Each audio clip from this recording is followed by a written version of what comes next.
حضور غوث پاک، محبوب سبحانی، قندیل نورانی، شہباز لامکانی، شیخ سید عبد القادر جیلانی۔ حضور غوث پاک کے پاس بی بی آ گئی، اس نے کہا حضور بے اولاد ہو۔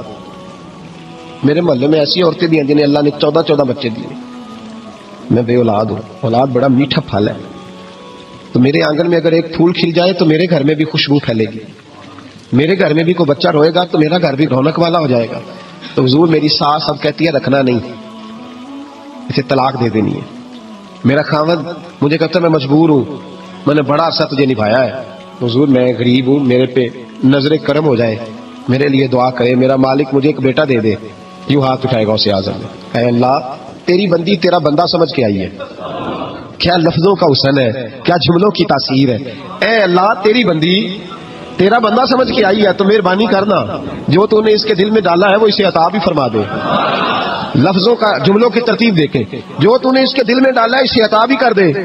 تو عاطف غیب سے ندائی عبد القادر اس کے نصیبے میں ہی نہیں، مقدر میں نہیں۔ میں نے کہا انہیں منوانا آتا، جب کہا نا نہیں تو غوث پاک رو پڑے، کہنے لگے میں سمجھ گیا ہوں، تو مجھے رسوا کرنا چاہتا ہے، تو مجھے رسوا کر دے، تو رسوا کرنا۔ تجھے نہیں پتا تھا عبد القادر کے پاس جا رہی ہے، تو مالک ہے، تو اس کے ارادے سے آگاہ نہیں تھا؟ مولا تو بے نیاز ہے، تجھے پتا تھا میرے پاس آ رہی ہے۔ ٹھیک ہے، یہ کہے گی لوگوں سے جا کے کہ میں عبد القادر کے دروازے تک ہو آئی ہوں، مجھے تو کچھ نہیں ملا۔ تو ٹھیک ہے مولا میں تیری رضا پہ راضی، تیری قضا پہ شاکر، ٹھیک ہے نہ دے میں راضی ہوں، تو مجھے رسوا کرنا چاہتا ہے۔ بس ابھی دعا ہو ہی رہی تھی کہ عاطف غیب سے ندائی عبد القادر تو بول کتنے بیٹے دوں، تو بول نہ کتنے بیٹے دوں، خدا کے فضل سے ہم پر ہے سایہ غوث اعظم کا، ہمیں دونوں جہاں میں ہے سہارا غوث اعظم کا۔ کہ تو بول کتنے دوں، تو کہا یا اللہ چل ایک مانگنے آئی تھی مہربانی کر 7 عطا کر دے۔ 7، ایک بیٹا لینے آئی تھی رب کریم نے اسے 7 بیٹے عطا فرمائے۔ او بھائی تجھے منوانے نہیں آتا تو اس رستے کا مسافر ہی نہیں۔ گویا تھا غوث اعظم کے زمانے میں، گانے گاتا تھا، تو غوث اعظم اسے سمجھاتے تھے یہ طریقہ درست نہیں، بات چیز سے وہ مخالفت کرنے لگ گیا۔ اور لوگ جب ان کے مفادات پہ ٹھوکر لگتی ہے تو وہ ذات پات پہ اتر آتے ہیں۔ وہ کہتا ہے جی دیکھو میرے پیچھے رش بڑا ہے، لوگ سنتے بڑے ہیں، تو عبد القادر تو معاذ اللہ جلتے ہیں مجھ سے۔ خیر بڑی مخالفت کی، باتیں ٹٹول کے لاتا، کھاتے کہاں سے ہے، لنگر کہاں سے آتا ہے، یہ کیا ہے۔ حضور غوث اعظم ہنس دیا کرتے، فرماتے چل ٹھیک ہے موج کر۔ وقت گزرتا گیا، بوڑھا ہو گیا، لوگ اس کی آواز کے دیوانے تھے، گلے کی آواز بڑا سریلی تھی، وہ اب دھیمی پڑ گئی۔ وہ جو اسے سنتے تھے وہ کسی اور کو سننے لگے۔ گھر میں بھی جب تک پیسے آتے تھے تب تک تو گھر میں بھی بڑی قدر تھی، اب جب گھر میں کچھ نہ دیا تو بچوں نے بھی نکال دیا۔ حالت یہ ہوئی کہ قبرستان جا کے بیٹھ گیا، مکھیاں بھنکتی ہیں، پہننے کو کپڑا کوئی نہیں، کھانے کو روٹی کوئی نہیں۔ میرے شیخ میرے غوث اعظم اس گلی سے گزرے، جب غوث اعظم گزرے تو اس کی حالت دیکھی تو محبوب پاک کا وہ طریقہ یاد آ گیا۔ سلام اس پر کہ جس نے دشمنوں کو بھی کوائیں دی، سلام اس پر کہ جس نے گالیاں سن کر دعائیں دی۔ تو حضور غوث اعظم گھر گئے، غلام کو بلایا، فرمایا 100 دینار لے جا، اس گویے کو دیا، بتانا نہ کس نے بھیجے، دے کے لوٹ آنا۔ وہ کہتا میں گیا تو بڑی بری حالت، پھٹے ہوئے کپڑے، خستہ حالی، جا کر کے 100 دینار دیے۔ میں نے کہا لو، اس نے آ کے کھولی تو بڑھاپے سے بری حالت، بیماری، ذوف۔ کہنے لگا کس نے بھیجے ہیں؟ تو میں نے کہا مجھے پہنچانے کا حکم ہے، بتانے کا نہیں۔ تو کہتے اس کی آنکھوں میں آنسو آ گئے، کہنے لگا میں بھی سارے بغداد کو جانتا ہوں، مجھے پتا ہے اس حالت پہ اگر مجھ پہ کوئی کرم کر سکتا ہے تو وہ عبد القادر جیلانی ہے، مجھے بھی پتا ہے، میں بھی جانتا ہوں اس حال میں گرے ہوئوں کو تھامنا اگر کسی کا طریقہ ہے تو وہ غوث اعظم کا ہی ہے، وہی مجھ پہ کرم کر سکتے ہیں۔ کہتے میں خادم کہتے میں دیکھ کے آیا تو وہ میرے پیچھے پیچھے چلنے لگا۔ حضور غوث اعظم پڑھا رہے تھے تو سامنے آ کے کھڑا ہو گیا، نظر اٹھائی آپ نے، فرمایا میں کیا خدمت کر سکتا ہوں؟ چیخ ماری اس نے، رویا، قدموں میں گرا، لگا عبد القادر تو میرے نبی کا سچا وارث ہے، تو سچا وارث ہے نبی پاک صلی اللہ علیہ وسلم کا۔ میں ساری زندگی مخالفت کرتا رہا اور جب میرا کوئی نہ بنا تو میرا بن گیا، اب مجھے بتا کہ اس بڑھاپے میں توبہ کروں تو اللہ قبول کر لے گا؟ تو غوث اعظم فرمانے لگے تو سچے دل سے توبہ کر، اللہ تیری توبہ بھی قبول فرمائے گا اور تجھے اپنے نیک بندوں میں شامل بھی فرمائے گا، شرط یہ ہے کہ سچے دل سے کر۔ حضور غوث اعظم رضی اللہ تعالیٰ عنہ فرماتے میں تقریر نہیں کرتا تھا، تعلیم مکمل کر لی، بات نہیں کرتا تھا۔ میں کہتا تھا میں کیسے لوگوں کے سامنے واز کروں، کہتے ہیں مجھے خواب میں مصطفیٰ کریم کا دیدار نصیب ہوا. محبوب نے فرمایا عبد القادر بات کیوں نہیں کرتے؟ میں نے کہا حضور یہ عربی لوگ ہیں، فصیح و بلیغ ہے، ہر آدمی بات سمجھتا ہے، تو میں کس طرح اتنے مجمع میں بولوں گا؟ بڑا مشکل کام ہے، ہر آدمی کی ذہنی سطح کے مطابق کیسے بات کروں گا؟ کہتے ہیں مصطفیٰ کریم نے فرمایا منہ تو کھولو ذرا. کہتے ہیں میں نے منہ کھولا تو حضور نے 7 دفعہ لعاب دہن میرے منہ میں ڈال دیا. فرمایا اب تو بولتے جانا اور میری برکتیں تیری مدد کرتی جائیں گی. آپ فرماتے ہیں اگلی شام میں سویا تو مولا علی شیر خدا بھی آ گئے، تو فرمانے لگے عبد القادر منہ کھولنا بیٹا، تو میرا بھی ہے. کہتے ہیں میں نے منہ کھولا تو حضرت علی نے 6 دفعہ لعاب دہن ڈالا. تو میں نے کہا حضور آپ نے 6 دفعہ ڈالا ہے. تو خواب میں حضرت علی فرماتے ہیں، کہتے ہیں بیٹے میں نبی پاک کے برابر تو نہیں نہ ہو سکتا، میں نبی پاک کے برابر، حضور نے 7 دفعہ ڈالا ہے تو 6 دفعہ اس لیے ڈالا کہ میں حضور کے برابر. صحابہ تو خواب میں بھی آ کے کہتے ہیں ہم نبی کے برابر نہیں، تو کیسے نبی کے برابر بن گیا؟ وہ تو خواب میں بھی آ کے کہتے ہیں کہ ہم حضور کے برابر ہیں، تو زندگی میں دعوے کرتا پھرتا ہے. حضور غوث اعظم فرماتے ہیں بس پھر چھوٹی سی مسجد، اور اس میں میں نے تقریر شروع کی. میں اکیلا ہی چلا تھا جانب منزل مگر، پھر لوگ ملتے ہی گئے، پھر کارواں بنتا گیا. فرماتے ہیں چھوٹی سی مسجد، پھر مسجد بڑی ہوئی، پھر مجمع بڑھ گیا. فرماتے ہیں پھر جامع مسجد، پھر مجمع وہاں بھی کم پڑ گیا. پھر بغداد کی عیدگاہ وہ بھی بھر گئی تو صحرا میں جا کے خیمے لگ گئے. کہتے ہیں تقریر ہوتی تو ہزاروں کا مجمع، ہزاروں کا. ملا علی قاری کہتے ہیں غوث اعظم کے اجتماع میں 70 ہزار لوگ شریک ہوتے تھے. ہزاروں علماء کاغذ قلم لے کے بیٹھے ہوتے تھے کہ غوث پاک جو باتیں بیان کریں گے تفسیری نقطے ہم نے نوٹ کرنے. اور حضور غوث اعظم کو اللہ نے یہ کمال دیا تھا، کمال، یہ آپ کی کرامت تھی کہ بغیر سپیکر کے بولتے تھے. جیسی سمجھ پہلے والے کو آتی تھی ویسی آخری والے کو آیا کرتی تھی. یہ بار ہے حضور غوث اعظم، ہر روز محفل ہوتی تھی، لیکن جو آتا تھا اللہ اس کا دل بدل دیتا تھا. اور چونکہ ریاکاری نہیں تھی، تسنن نہیں تھی، بغداد میں محفل ہو رہی، غوث اعظم تقریر کر رہے ہیں، بارش شروع ہو گئی، لوگ بکھرنے لگے. تو حضور غوث اعظم رضی اللہ تعالیٰ عنہ سر جھکا کے کہنے لگے مولا تو دلوں کے بھید تو جانتا ہی ہے نا، اگر یہ بندے میں نے اپنے لیے اکٹھے کیے ہیں تو سارے بھگا دے، اور اگر تیرے لیے اکٹھے کیے ہیں تو پھر بھی تیری مرضی ہے. تو دلوں کے بھید جانتا ہے. لوگ کہتے ہیں سارے بغداد میں بارش ہوتی تھی، جہاں غوث اعظم کا جلسہ ہوتا تھا وہاں نہیں ہوتی تھی، وہاں نہیں ہوتی تھی، اس لیے کہ انہیں اللہ کو منانا آتا تھا، انہیں طریقہ پتا تھا. حضور غوث اعظم نے اپنی گفتگو سے، تقریر سے، خطبے سے، الفتح الربانی حضور غوث اعظم کی تقریروں کی کتاب چھپی ہوئی ہے، آپ کے ملفوظات ہیں، آپ کے خطبے ہیں. او بھائی اس کو لوگ معمولی کام سمجھتے ہیں، بس ثواب کے لیے کر لو. خدا را غوث اعظم کا طریقہ تو سمجھو. اور پھر تبلیغ فرمائی، دین کا کام کیا، نذرانے نہیں بٹورے. اور اس طرح نہیں کہ مولوی صاحب کا سیاست سے کوئی تعلق نہیں، میرے لاکھوں مرید ہے، میں نے نہیں چھیڑنا حکومت کو، ایسے نہ ہو جائے حکومت میرے خلاف ہو جائے، یہ کوئی چکر نہیں. بادشاہ وقت آیا نذرانہ دینے، وقت کا بادشاہ نذرانہ دینے آیا.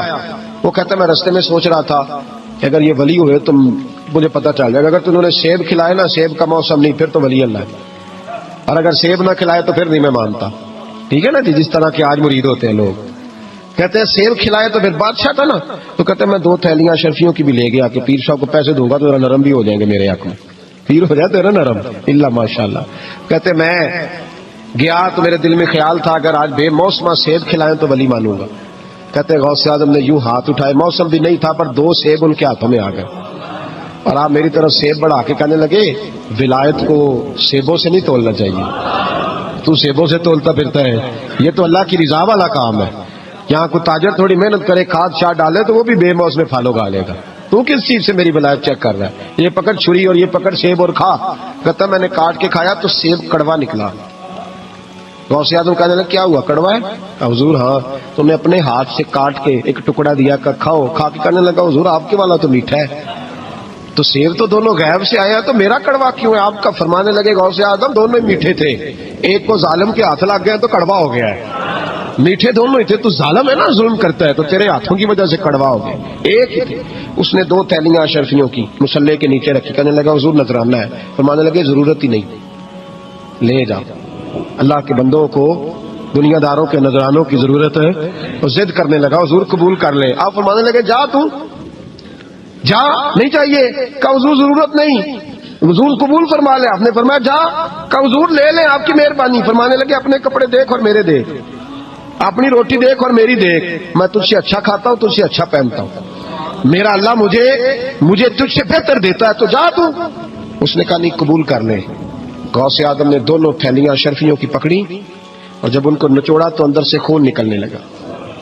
غوث اعظم فرمانے لگے غریبوں کا خون نچوڑ کے مجھے نذرانہ دینے آ گیا ہے. غریبوں کا خون نچوڑ کے. پیر صاحب نے کبھی پوچھا نہیں فیکٹری والے سے کہ تم مزدوروں کے ساتھ کیا علاج کرتا ہے. پیر صاحب نے کبھی سوال نہیں کیا کہ یہ جو لے کے آ رہا ہے کہاں سے لے کے آ رہا ہے. غوث اعظم رضی اللہ تعالیٰ عنہ فرمانے لگے میں تیرے پردے نہیں کھولنا چاہتا تھا, تو باز ہی نہیں آ رہا, غریبوں کا لہو نچوڑ کے تو مجھے نذرانہ دینے آ گئے ہو. فرمایا نکل جا ورنہ یہ خون اتنا بہاؤں گا کہ تو بھی بہہ جائے گا, تیرا محل بھی بہہ جائے گا. لوگوں کا خون نچوڑ کے مجھے نظر نیاز دینے آ گئے ہو. حضور غوث اعظم جواں فکر, جواں سوچ, انقلاب مزاج صوفی تھے. جمعے کا خطبہ دینے آئے تو ایک شخص نے کہا حضور ایک ظالم آدمی کو گورنر بنا دیا بادشاہ نے بغداد کا. کہنا چاہیے تھا نا میری مسجد میں بڑا رش ہے, مجھے کیا لگے, میرے مدرسے میں طالب علم ٹھیک ہے, لنگر صحیح پک رہا ہے, ٹھیک ہے بناتا تو بناتا, پھر لوگوں پہ ظلم ہوگا نا. لیکن یہ طریقہ دین کا طریقہ نہیں. لوگ ظلم کا شکار ہوتے رہے, حکومتیں مرضی کرتے رہے, صوفی کہے میرا نہ کوئی مخالف ہو جائے. آج ہمارے زمانے میں شوق ہے کہ مجھے کوئی برا نہ کہے. وہ بھائی کہہ لے جس نے برا کہنا ہے کہے, یہ کوئی بری بات ہے. قرآن کہتا ہے اللہ کے بندوں کی علامت یہ ہے جاہدون فی سبیل اللہ, وہ اللہ کے راستے میں جہاد کرتے ہیں. ولا یخافون لومۃ لائم, اور کوئی انہیں برا کہے تو وہ اس کی پرواہ نہیں کرتے, وہ جہاد میں لگے رہتے. کہے جس نے کہنا ہے سانو تخت ادارے دی لوڑ کی ہے, نالے کی لگے شہر ببول دے نال, اسی اپنی بال کے سیکنے آ, سانو کی لگے کسی اور دے نال. کہے جس نے کہنا ہے, کوئی پرواہ نہیں, بات کھری اور سچی ہونی چاہیے. موج کرے جس کا جو دل کرتا ہے, جس کا جو دل کرتا ہے. میں ایک جگہ میں نے بڑی تگڑی تقریر کی کہ سیالکوٹ کے قریب بڑی سخت 2 4 5 نعت خان تھے, وہ بھی عشق کی ڈگریاں بانٹ رہے تھے اور بڑے انہوں نے نوٹ کٹھے کیے تھے. اوپر سے میرا نمبر لگ گیا تو میں نے انہیں کہا, وہ ایک بڑا شور کر رہا تھا یوں کر دیں گے ختم نبوت کے لیے, یوں کر دیں گے. تو داڑھی بالکل تازی صفائی کرا کے آیا, ہم سے سیدھا محفل پہ آ گیا تھا. میں کہ بیلیا تیرے کو داڑھی دا پار تے چکیا نہیں جاتا, تے سارے دین دا کیویں چکے گا, وہ تے چک لے, وہ تیرے کو تھوڑا جہا بھی نہیں چایا جا رہا. تو ایک اور تھا اس میں, مجھے کہنے لگا میں تمہیں نویں نعت سنانی. میں کہ تیری مہربانی, مینوں کو پرانی سنائی, نویں کلام میرے کو نہیں ہضم ہوندے جڑے تسی شروع کیتے نے ڈم ڈم. تو مسئلہ خراب ہو گیا. ایک پیر صاحب بھی بیٹھے تھے. اب یقین کریں نبی پاک کی نعت ہو رہی ہے اور اشارہ پیر کی طرف ہو رہا ہے, اشارہ پیر کی, حضور کی نعت, نبی پاک کی نعت ہو رہی اور اشارہ. بھائی جو شعر حضور کے نام کیا وہ کسی پیر پہ فٹ کرنا درست ہے؟ وہ بھی مست ہویا 100 دے نوٹ کٹ کٹ کے دے رہے ہیں, میری گل ہو رہی. تو میں نے کہا شرم کرو, اللہ سے ڈرو. اور باہر نکلے گا تو ٹائر پنکچر تھا گاڑی کا, گاڑی کا ٹائر پنکچر تھا. تو میں ایک بندے نے کیا بھی انہیں ابھی پہنچنا ہے, اس دن مجھے واپس وزیر آباد بھی آنا تھا, ٹائر پنکچر ہو گیا. تو مینوں کہنے لگا کسی نعت خانے کے علم آ رہا تہاڈی گڈی نو, تسی چھڑ دے نہیں نا کسی دی گل. تے انہیں دوجا بھی کر چھڑنا سی, اودی مہربانی سمجھو نے ایک کیتا. یہ حال ہو گیا ہمارا کہ لوگ اب پوزیشن اس طرح کی کسی کو سمجھائے وہ مخالفت کرتا ہے. انہوں نے بعد میں میٹنگ کی, انہوں کہنے لگے تو کتوں مولوی بلا لیا, اگوں نے انجدہ بلائی, یہ کس طرح کا آدمی تھا, سب کو اس طرح. اور بڑی بڑی عجیب حرکتیں. میں یہ لودرا ملتان سائڈ پہ 2-3 دن کے لیے تو نقیب محفل, وہ بےزتی کری جائے مجمے دی, تسی بول دے نہیں, تسی سبحان اللہ ہی نہیں آندے, ایڈا رکھا مجمع کدے نہیں ویکھیا, کنج دے تسی بندے ہو, مینوں تسی یاد رہو گے. بوڑھے بوڑھے لوگ بیٹھے ہیں, ٹھنڈ کا موسم ہے, کری جا رہے ہیں. وہ میرے سے نہ برداشت ہوا. کبھی کبھی وہ راگ بڑی تنگ کرتی ہے, کچھ دیر تو میں نے برداشت کیا, تو بعد میں بول ہی پڑا. میں کہ بھائی بہ جا, تیری مہربانی, تو پیسے لے کے مفت آئے نہیں سارے, یہ چنگے نہیں تیرے نالوں, یہ فری بیٹھے مفت بیٹھے, تو پیسے لے گئے. مجھے انہوں نے بتایا کہ 15,000 تو نے پہلے لیے. کس بات کا لیے؟ تو یہ کوئی مذہب کا کام ہے کیا؟ چکر چلایا ہوا ہے, یہ کوئی طریقہ ہے؟ یہ اس طرح دین پھیلتا ہے؟ غوث اعظم جیلانی, حضور شیخ عبد القادر جیلانی, یہ لوگ اگر بادشاہوں کی ٹی سی کرتے تو انقلاب نہ برپا ہوتا. حضور غوث اعظم رضی اللہ. اور جو آ رہا ہے چودھری صاحب عاشق کے رسول ہے, اس لیے کہ 50,000 دیا محفل میں, تو بس 50,000 کا عشق مل جاتا ہے. کیا تماشا لگ گیا, غریب آدمی میلاد کی محفل میں بھی ویڈیو کے پیچھے بیٹھتا ہے, نہ ساڑھ کو دتھی ہے نہ آگے انہیں ہے. کہ اس چکر سے باہر آئے. غوث اعظم رضی اللہ تعالیٰ عنہ اس لیے لتاڑ لیتے تھے یہ لوگ کہ ان کے اندر لالچ نہیں تھا, کسی شخص کے ساتھ کوئی ذاتی مسئلہ نہیں تھا. بڑی مخالفت کی لوگوں نے ان کے زمانے میں بھی ان کی. جمعہ پڑھانے آئے, ایک شخص نے کہا حضور ظالم آدمی گورنر بنا دیا بادشاہ نے. غوث اعظم نے ممبر پہ چڑھ کے فرمایا میں جمعہ پڑھانے لگا ہوں, میرا جمعہ ختم ہونے سے پہلے میرا حکم ہے کہ بادشاہ گورنر بدل دے. یہ نہیں کہا میرا بیٹا بنا دے, میرا مرید بنا دے, وہ میرا رشتہ دار لگا دے. فرمایا حکم دیتا ہوں کہ جمعہ ختم ہونے سے پہلے گورنر بدل دو, ورنہ میرا نام عبد القادر جیلانی ہے, جمعے کے بعد میں خود بدل دوں گا. میں بدل دوں گا جمعے کے بعد ہر مشکل دی کنجی یارو ہاتھ مرداں دے آئی میں بدل دوں گا جمعے کے بعد اور تم دیکھو گے بدلا جائے گا. لوگ کہتے ہیں جمعے کی نماز پڑھ کے نکلے تو بادشاہ دروازے پہ کھڑا تھا, کہنے لگا حضور مہربانی کرے ناراض نہ ہونا, بدل دیا گورنر. ہم نے گورنر یہ شان تھی غوث اعظم کی, نہ بدل دیا گورنر. ہم نے گورنر یہ شان تھی غوث اعظم کی کہ غوث اعظم جو کہہ دیں رب ویسا کر دے. لیکن عاجزی کیا تھی؟ شیخ سعدی فرماتے ایک بوڑھے کو کسی شخص نے بیت اللہ کے ساتھ پتھر پہ سر رکھ کے روتے دیکھا, اور وہ بزرگ بوڑھے کہہ رہے ہیں یا اللہ قیامت کے دن مجھے اندھا کر کے اٹھانا, اندھا کر کے, کہیں ایسا نہ ہو تیرے نیک بندوں کے سامنے میں شرمندہ ہو جاؤں, اور مولا مجھ سے درگزر والا معاملہ کرنا, مجھ سے سوال نہ کرنا, میں کمزور ہوں. رو رہے ہیں. کہتے میں قریب گیا تو میں نے جا کے دیکھا کہ پتہ تو کروں کون گناہگار ہے, میں بھی اس کے لیے دعا کرتا ہوں. وہ بزرگ کہتے ہیں جب ان بزرگوں نے چہرہ اٹھایا تو میری چیخ ہی نکل گئی, یہ تو غوث اعظم جیلانی ہے. ایک طرف حالاتی ساری کر کر زاری نیند اکھاں تھی توندے, فجر اوہی گناہگار کا آون سب تو نینے ہوندے. جن لوگوں نے سینکڑوں سال ہو گئے جن کو گئے, اور آج بھی ان کی جلائی ہوئی شمع روشن ہے.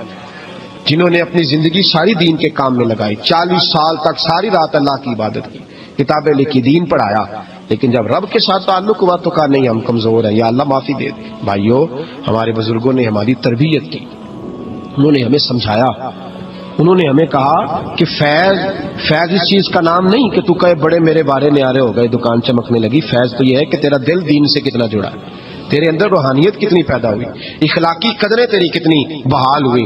غوث اعظم سے کسی نے کہا تو حضور دعا قبول نہیں ہوتی, فرمایا 3 شرطیں ہیں, تیری ہر دعا اللہ قبول فرمائے گا. حضور کون سی؟ فرمایا رزق جب بھی کھانا حلال کھانا, اور تیری زبان سے کبھی رب کی ناراضگی والا فکرہ نہ نکلے, اور جب تو بات کرے تو نفس کے لیے کبھی نہ کر, اللہ کی رضا کے لیے کر. عبد القادر وعدہ کرتا ہے تو جو دعا بھی کرے گا مالک تیری قبول فرمائے گا. اپنے نفس کی رضا کے لیے, اپنے باطن کو خوش کرنے کے لیے سارا دن داستانے نہ چھیڑ, اللہ کی رضا کے لیے بول. ہم کتنا بولتے ہیں لیکن نفسانی باتیں, نفسانی خواہشیں, یہ کہنے کے لیے کہ لوگ نیچا دیکھ لیں گے کیا ہو جائے گا. خدا را اللہ کی رضا کے لیے جب بولیں گے تو اللہ راضی ہوگا. انشاءاللہ آئندہ جمعہ تو مبارک ہو, جمعے کی نماز کے دوران ہی 11ویں شریف پڑھیں گے انشاءاللہ تعالی. جمعے میں پھر سے حضور غوث پاک کی بات کریں گے, جمعے کے بعد ان کی منقبت سنیں گے انشاءاللہ, اور لنگر شریف پکائیں گے انشاءاللہ 11ویں کو, اور حضور غوث اعظم کی نیاد مل کے کھائیں گے انشاءاللہ, کیونکہ اگلا جمعہ 10 ربیع الثانی کو آئے گا انشاءاللہ. آپ حضرات سے بھی اپیل ہے کہ اپنے گھر میں جو پکا ہو اس پر زیادہ سے زیادہ قرآن پاک پڑھیں, اور اپنے ہی گھر میں بیٹھ کے کھائیں, لیکن میرے غوث اعظم کا دن ضرور منائیں, ضرور دن منائیں. کوشش کریں روزانہ رات کو, اور کچھ نہ ہو سکے تو ایک دفعہ سورۃ یاسین ہی پڑھیں. غوث اعظم سے مالک کو بڑا ہی پیار ہے, اور جو غوث پاک سے پیار کرے اللہ اس سے بھی بڑی محبت فرماتا ہے. لہذا ضرور اس چیز کی طرف توجہ کریں. اللہ تعالیٰ توفیق عمل عطا فرمائے. آخر دعوانا الحمدللہ رب العالمین. یہ باتیں, نفسانی خواہشیں, یہ کہنے کے لیے کہ لوگ نیچا دیکھ لیں گے کیا ہو جائے گا. خدا را اللہ کی رضا کے لیے جب بولیں گے تو اللہ راضی ہوگا. انشاءاللہ آئندہ جمعہ تو مبارک ہو, جمعے کی نماز کے دوران ہی 11ویں شریف پڑھیں گے انشاءاللہ تعالی. جمعے میں پھر سے حضور غوث پاک کی بات کریں گے, جمعے کے بعد ان کی منقبت سنیں گے انشاءاللہ, اور لنگر شریف پکائیں گے انشاءاللہ 11ویں کو, اور حضور غوث اعظم کی نیاد مل کے کھائیں گے انشاءاللہ, کیونکہ اگلا جمعہ 10 ربیع الثانی کو آئے گا انشاءاللہ. آپ حضرات سے بھی اپیل ہے کہ اپنے گھر میں جو پکا ہو اس پر زیادہ سے زیادہ قرآن پاک پڑھیں, اور اپنے ہی گھر میں بیٹھ کے کھائیں, لیکن میرے غوث اعظم کا دن ضرور منائیں, ضرور دن منائیں. کوشش کریں روزانہ رات کو, اور کچھ نہ ہو سکے تو ایک دفعہ سورۃ یاسین ہی پڑھیں. غوث اعظم سے مالک کو بڑا ہی پیار ہے, اور جو غوث پاک سے پیار کرے اللہ اس سے بھی بڑی محبت فرماتا ہے. لہذا ضرور اس چیز کی طرف توجہ کریں. اللہ تعالیٰ توفیق عمل عطا فرمائے. آخر دعوانا الحمدللہ رب العالمین. رات کو, اور کچھ نہ ہو سکے تو ایک دفعہ سورۃ یاسین ہی پڑھیں. غوث اعظم سے مالک کو بڑا ہی پیار ہے, اور جو غوث پاک سے پیار کرے اللہ اس سے بھی بڑی محبت فرماتا ہے. لہذا ضرور اس چیز کی طرف توجہ کریں. اللہ تعالیٰ توفیق عمل عطا فرمائے. آخر دعوانا الحمدللہ رب العالمین. اللہ تعالیٰ توفیق عمل عطا فرمائے. آخر دعوانا الحمدللہ رب العالمین. اللهم صل على سيدنا ومولانا محمد. اللهم صل على سيدنا ومولانا محمد. اللہ کے شیر ہے در کرار پر درود اللہ کے شیر حیدر کرار پر درود اللہ کے شیر حیدر کرار پر درود حضرت حسن حسین کے کردار پر درود اللہم صلی علی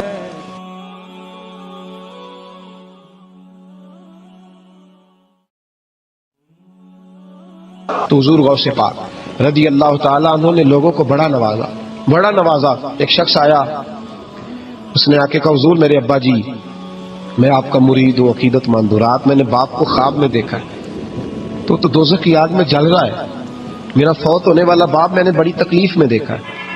تو غوث اعظم رضی اللہ تعالیٰ عنہ فرمانے لگے میرے مدرسے میں آیا کرتا تھا, میری خانقاہ میں آتا تھا, میری محفل میں بیٹھتا تھا, حلقہ ذکر میں رہتا تھا. تو اس نے کہا حضور کبھی کبھی آتا تھا, کبھی کبھی. غوث اعظم نے مصلی بچھا لیا, کہا یا اللہ تیرا وعدہ نہیں یہ جو اہل اللہ کے مجالس سے ذکر میں بیٹھے گا تو اسے شک ہی نہیں کرے گا, اسے صحیح. اور یہ مسلم شریف کی حدیث ہے. دلیل کیا ہے مسلم شریف کی حدیث؟ نبی پاک علیہ السلام نے فرمایا جو ذکر کرنے والوں کی مجلس میں خالی بیٹھ جائے اللہ تبارک و تعالیٰ اسے بھی سعادت عطا فرما دیتا ہے. اگر شکی ہو بدبخت ہو تو اللہ اسے نیک بخت فرما دیتا ہے. تو حضور غوث اعظم حضور کی اس دعا کا وسیلہ دینے لگے, یا اللہ تیرا وعدہ نہیں تھا وہ یہاں آیا کرتا تھا تو خدا بندہ اس کی قبر پہ عذاب. وہ شخص کہتا ہے میں گھر میں جا کے سویا, دوبارہ میرے ابا جی ملے تو مجھے کہنے لگے بیٹا عبد القادر کے پاس جاتے رہنا, عبد القادر کے پاس جاتے رہنا, جو ان کی مجالس میں جاتا ہے اللہ اس سے بڑا ہی راضی ہوتا ہے, وہاں جاتے رہنا. تو بھائی ان لوگوں کو رب کریم کو منانا آتا تھا.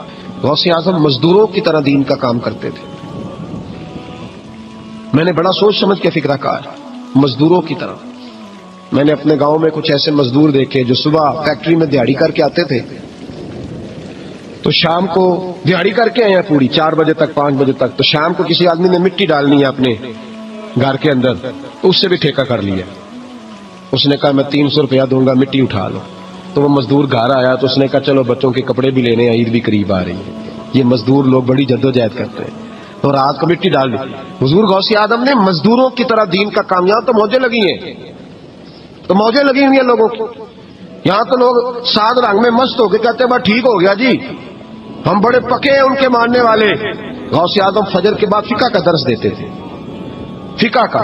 ان کہہ دے وہ بھی مولوی سن چونکہ درس جو دیتے تھے.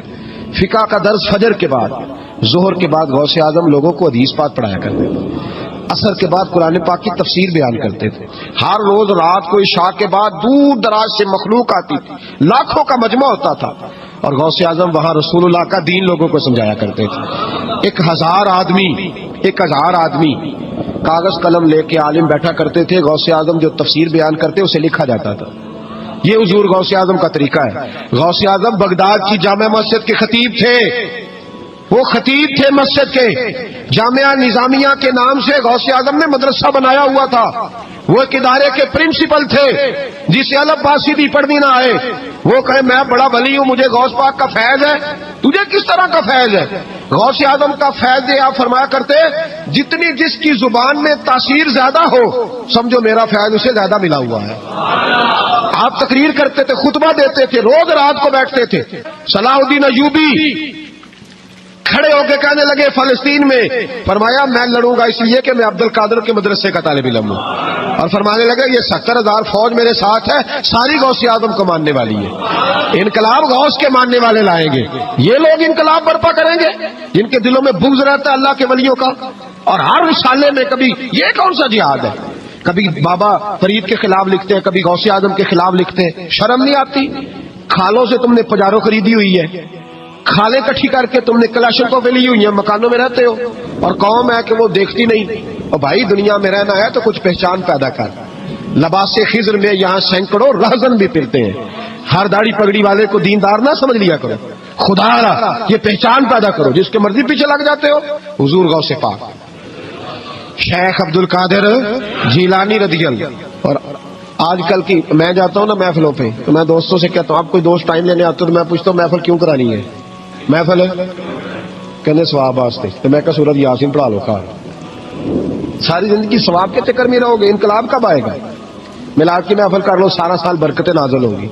محفل کو ایک روپ دو، ایک رنگ دو. محفل ایک انقلاب کا نام ہے. غوث اعظم نے ہمیں وہ والی محفل سکھائی ہے جس میں بے نمازی آتا تو نمازی بن کے جاتا، جس کے اندر چور ڈاکو آتا تو توبہ کر کے جاتا، جس کے اندر کوئی ماں باپ کا نافرمان آتا تو گھر جا کے ماں باپ کے پیروں میں بیٹھ جاتا. ثواب کے لیے محفل، ثواب کے لیے 11ویں، اس سے باہر ہے. بڑا ہو گیا یہ کام. ناکاں بھی چلے ہوئے ہیں پکے ہی، وہ بھی ادھر کو سفر کر رہے ہیں ادھر کو سفر، وہ بھی سارے ثواب اکٹھا کر رہے ہیں. کہتے تو محفل کرا تو بخشیا جائے گا. جہدے ہاتھ نوٹاں جدھر تھی انہوں کہتے چوری صاحب شیر تیری نظر ہی. اور میں کہ ظالمہ شیر نبی پاک دا تے نظر بندے دی کر چھڑے کچھ سوچ. اور جس نے پیسے زیادہ دیے اس کہتے ہیں عاشق رسول ہے. میں کہ تو کتوں مور لئی لوکاں نو عشق دی ڈگریاں ونڈدا پھردا ہے؟ کدھر سے تو نے یہ لے لیا اسٹیمپ جو لگاتا ہے یہ عاشق ہے یہ عاشق نہیں. محفل کرانے والا بھاویں بجلی چوری کرتا ہوگا تو عاشق رسول ہے. تو یہ باہر آئے حضور غوث اعظم. امام محمد ایک بزرگ گزرے ہیں، لطف کی باتیں چھیڑ دی ہیں میں نے. آج مضمون لطف کا ہے نا. امام محمد حضرت امام اعظم کے شاگرد ہیں. ان کے پاس ایک بندہ آیا، کہنے لگا حضرت صاحب مسئلہ پوچھنا. فقہ کے امام تھے. کہا پوچھو مسئلہ. وہ کہنے لگا حضور میں منڈی گیا تھا تو ایک ٹوکری لایا ہوں. کیا ہم کیا کہتے ہیں، پیٹی کہتے ہیں کریٹ کہتے ہیں؟ دونوں کہتے ہیں. تو کہتے وہ میں ایک پیٹی لایا ہوں، ایک ٹوکری سیب کی بھری ہوئی. حضور اب میں نے کھول لیا تو آدھے صحیح ہیں آدھے خراب ہے، آدھے ٹھیک ہے آدھے خراب ہے. تو میرے لیے فتویٰ کیا ہے؟ صحیح سے رکھ کے باقی واپس کر دوں؟ تو امام محمد فرمانے لگے نہیں، شریعت کہتی ہے یا سارے رکھ یا سارے واپس کر. یہ کہے تو رونے بھی لگ گئے ساتھ. تو کہنے لگا حضور مسئلہ مجھے بتایا ہے. اور رونے آپ لگ گئے. کہنے لگے مجھے بھی کوئی بات یاد آ گئی ہے. قیامت میں جب کسی استاد کے شاگرد جائیں گے، کسی پیر کے مرید جائیں گے، اور کہنے لگے جب مصطفیٰ کے غلام جائیں گے، جب غوث اعظم کے ماننے والے جائیں گے تو کچھ اچھے ہوں گے کچھ برے ہوں گے. تو ہم بھی کہیں گے یا اللہ یا سارے رکھ یا سارے بھیج یا سارے رکھ یا. تو فرمایا رب کریم نیکوں پہ ظلم تو کرے گا نہیں، اس لیے امید ہے وہ کہے گا میں نے جنت کھول دی ہے، لہذا رسول اللہ کی ساری امتی جنت میں داخل ہو جائے، ساری امتی جنت میں داخل ہو جائے. پیش حق مجدہ شفاعت کا سناتے جائیں گے، آپ روتے جائیں گے، ہم کو ہنساتے جائیں گے. باغ جنت میں محمد مسکراتے جائیں گے، پھول رحمت کے گریں گے، ہم اٹھاتے جائیں گے. حشر میں ہوگا ہمارا داخلہ اس شان سے ہم یا رسول اللہ کا نعرہ لگاتے جائیں گے، یا رسول اللہ کا نعرہ حضور غوث پاک رضی اللہ تعالیٰ عنہ فرمانے لگے میں نے عرض کی مولا میرا نام لینے والے بغیر توبہ کے نہ مرے. تو فرمایا عبد القادر جا وعدہ رہا جو تیرا نام لے گا مرنے سے پہلے توبہ کی توفیق دے دو. آپ نے 40 سال لوگوں کو تبلیغ فرمائی، ہزاروں یہودیوں نے کلمہ پڑھا، لاکھوں نے. عیسائیوں کا بڑا عالم تھا، وہ کہتا ہے میں پوری انجیل پڑھتا تھا، جتنے نسخے تھے سب مجھے یاد تھے، لیکن میں متاثر ہو گیا اسلام سے. یمن کا رہنے والا تھا. میں نے ایک ٹھان لی اس کے ہاتھ پہ کلمہ پڑھنا ہے جو اس وقت نبی پاک کی امت میں سب سے زیادہ شان والا ہو. کہتے ہیں میں سویا تو خواب میں جناب عیسیٰ کا دیدار ہوا اور مجھے کہنے لگے تلاش کرنے کی ضرورت ہی کوئی نہیں، بغداد چلا جا. بغداد حضور غوث پاک کی بارگاہ میں فرمانے لگے اس وقت نبی پاک کی امت میں سب سے زیادہ شان اللہ نے حضور غوث اعظم کو عطا فرمائی، شیخ عبد القادر جیلانی رضی اللہ تعالیٰ. غوث پاک ہم کوئی دیوانے لوگ نہیں، یا ہمیں شعور نہیں یا ہمیں عقل نہیں. غوث اعظم نے 40 سال شام میں وضو کیا اور فجر تک اللہ کی عبادت. فرماتے میرے مالک نے کہا عبد القادر کچھ مانگ لے. نہ اپنے لیے مانگا نہ اولاد کے لیے. کہنے لگے مولا قیامت تک جو میرا نام لے نا اسے بغیر توبہ کے مرنے نہ دینا، مرنے لگے تو توبہ کی توفیق دے دینا. فرماتے میرے مالک نے وعدہ کیا ہے جو میرا ماننے والا ہوگا بغیر توبہ کے نہیں مرے. اور حضور غوث پاک رضی اللہ تعالیٰ عنہ فرماتے میں تو قیامت میں بھی اتنی دیر جنت میں نہیں جاؤں گا جب تک سارے مرید نہ ساتھ چلے جائیں. کہ غوث اعظم جو کہہ دیں رب ویسا کر دے. لیکن عاجزی کیا تھی؟ شیخ سعدی فرماتے ایک بوڑھے کو کسی شخص نے بیت اللہ کے ساتھ پتھر پہ سر رکھ کے روتے دیکھا اور وہ بزرگ بوڑھے کہہ رہے ہیں یا اللہ قیامت کے دن مجھے اندھا کر کے اٹھانا، اندھا کر کے، کہیں ایسا نہ ہو تیرے نیک بندوں کے سامنے میں شرمندہ ہو جاؤں. اور مولا مجھ سے درگزر والا معاملہ کرنا، مجھ سے سوال نہ کرنا، میں کمزور ہوں. رو رہے ہیں. کہتے میں قریب گیا تو میں نے جا کے دیکھا کہ پتہ تو کروں کون گنہگار ہے، میں بھی اس کے لیے دعا کرتا ہوں. وہ بزرگ کہتے ہیں جب ان بزرگوں نے چہرہ اٹھایا تو میری چیخ ہی نکل گئی، یہ تو غوث اعظم جیلانی ہے. ایک طرف حالاتی ساری کر کر زاری نیند اکھاں تھی تو دے فجر اوہی گناہگار کا آون سب تو نیوے ہوندے. جن لوگوں نے سینکڑوں سال ہو گئے جن کو گئے اور آج بھی ان کی جلائی ہوئی شمع روشن ہے. جنہوں نے اپنی زندگی ساری دین کے کام میں لگائی، 40 سال تک ساری رات اللہ کی عبادت کی، کتابیں لکھی، دین پڑھایا، لیکن جب رب کے ساتھ تعلق ہوا تو کہا نہیں ہم کمزور ہیں، یا اللہ معافی دے دے۔ بھائیو، ہمارے بزرگوں نے ہماری تربیت کی، انہوں نے ہمیں سمجھایا، انہوں نے ہمیں کہا کہ فیض اس چیز کا نام نہیں کہ تو کہے بڑے میرے بارے نعرے ہو گئے، دکان چمکنے لگی۔ فیض تو یہ ہے کہ تیرا دل دین سے کتنا جڑا، تیرے اندر روحانیت کتنی پیدا ہوئی، اخلاقی قدریں تیری کتنی بحال ہوئی۔ غوث اعظم سے کسی نے کہا تو حضور دعا قبول نہیں ہوتی، فرمایا 3 شرطیں ہیں، تیری ہر دعا اللہ قبول فرمائے گا۔ کہا حضور کون سی؟ فرمایا رزق جب بھی کھانا حلال کھانا، اور تیری زبان سے کبھی رب کی ناراضگی والا فکرہ نہ نکلے، اور جب تو بات کرے تو نفس کے لیے کبھی نہ کر، اللہ کی رضا کے لیے کر۔ عبد القادر وعدہ کرتا ہے تو جو دعا بھی کرے گا مالک تیری قبول فرمائے گا۔ ساری صحابہ میں کمزور تھے۔ صاحب عزد الغابہ نے لکھا ہے کہ یہ 11-12 بچوں کے باپ تھے، اور مدینے سے کھجوریں خریدتے تو سر کے اوپر ٹوکرا رکھ کے دیہاتوں میں بیچنے جاتے، کہتے بیچنے جاتے، غریب آدمی تھے۔ جب مسلمہ کذاب نے نبی پاک صلی اللہ علیہ وسلم کو خط لکھا نا کہ میں بھی نبی ہوں معاذ اللہ، تو آپ بھی نبی ہیں تو شراکت کر لے معاذ اللہ، اس نے جب اس قسم کے الفاظ میں خط لکھا تو اللہ کے حبیب نے جواب لکھا، فرمایا میں تو سچا رسول ہوں، تو کذاب ہے۔ مجمع تھا صحابہ کا، نبی پاک نے فرمایا بھی میری ناموس پہ پہرا دینا ہے، یہ خط لے کے جانا ہے، کون جائے گا؟ تو صحابہ کہتے ہیں پیچھے بیٹھے تھے اور کھجوریں کھا رہے تھے، فٹافٹ اٹھے، غریب آدمی، 11 بچے، میرا روپ بھی نہیں تو میرا رنگ بھی نہیں، تو میں نے یار مناؤن تا ٹانگ بھی نہیں، غریب آدمی فٹافٹ اٹھے اور پادو کھڑا کر کے آنے لگے سونیا کسی اور کی ذمہ نہ لگانا، میں جاؤں گا۔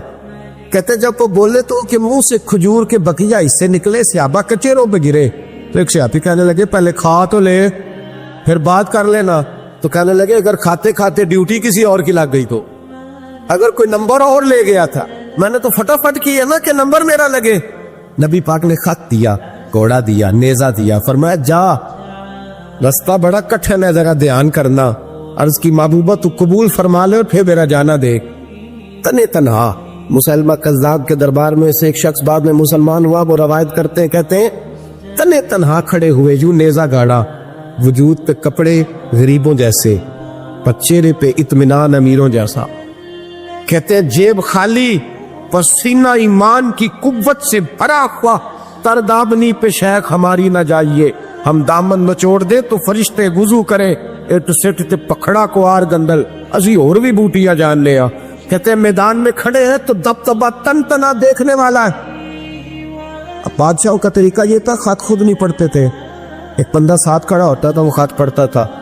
اب جب خط لے کے گئے تو ساتھ جو بندہ تھا اس نے جب خط پڑھا تو خط میں نبی پاک نے کذاب لکھا تھا۔ اب جب کذاب پڑھ لیا نا تو سارے دربار نے سن لیا، اب سوچنے لگا کہ چلو تنہائی میں یہ کام کر لیتا تو بچ جاتا، اب تو سارے زمانے نے سن لیا ہے۔ جب سن لیا سب نے تو بھاگ تو بولا ہو گیا، اور تو کچھ نہ ہو سکا تو ہانپتا کامتا حضرت ابی بن زید کے پاس آیا، تلوار ہاتھ پہ، کہنے لگا تیرے رسول نے مجھے کذاب کہا ہے، تیرا کیا خیال ہے؟ آپ فرمانے لگے پڑھا تو بولا بنتا ہے جیسے تجھے مسلمانوں کا پتہ ہی نہیں۔ آپ فرمانے لگے زمانہ جانتا ہے کہ رسول کی زبان سے جو لفظ نکل جاتا ہے رسول اللہ کا ہر غلام پہرے دار بن جایا کرتا ہے، اگر حضور نے تجھے کذاب کہا ہے تو تو واقعہ ہی کذاب ہے، تو واقعہ ہی۔ اور کہنے لگے حضور نے تو ایک دفعہ کہا میں 70 بار کہوں گا تو کذاب ہے۔ غلامان محمد جان دینے سے نہیں ڈرتے، یہ سر کٹ جائے یا رہ جائے کچھ پرواہ نہیں کرتے، فرماتے او بھائی سر درد ہو نا تو لوگ جلسے سے چھٹی لے لیتے، سویرے کئی دوست آپ صاحب کو ٹیلی فون کریں گے کہ بس وہ طبع ٹھیک نہیں تھی، میرا بھی کچھ ارادہ تھا سجدہ صاف کرنے کا لیکن وہ حکم ذرا سخت تھا تو میں پہنچ گیا۔ عزیز بھائی مشکل ہو جاتا ہے تھوڑی سی تکلیف میں، لوگ ادھر ادھر توجہ کرنا، یہ کہاوت نہیں، داستان نہیں، یہ اس زمین نے بھی دیکھا ہے، آسمان نے بھی دیکھا ہے، فرشتوں نے آسمان کے دروازے کھول کے دیکھا ہے، یہ رنگ دھرتی نے دیکھے ہیں۔ حضرت ابی بن زید انصاری نے یوں ہاتھ اٹھایا، بھائی زخم لگ جائے سنی پلاسٹ والا نہیں بیٹھ سکتا، تلوار ماری مسلمان نے، پورا ہاتھ کٹ کے زمین پہ گر گیا، فوارہ نکلا خون کا، چشم تصور سے سوچنا اس قدر کراہ رہے ہوں گے درد سے۔ کہنے لگا اب تیرا کیا خیال ہے؟ تو آپ فرمانے لگے خیال وہی ہے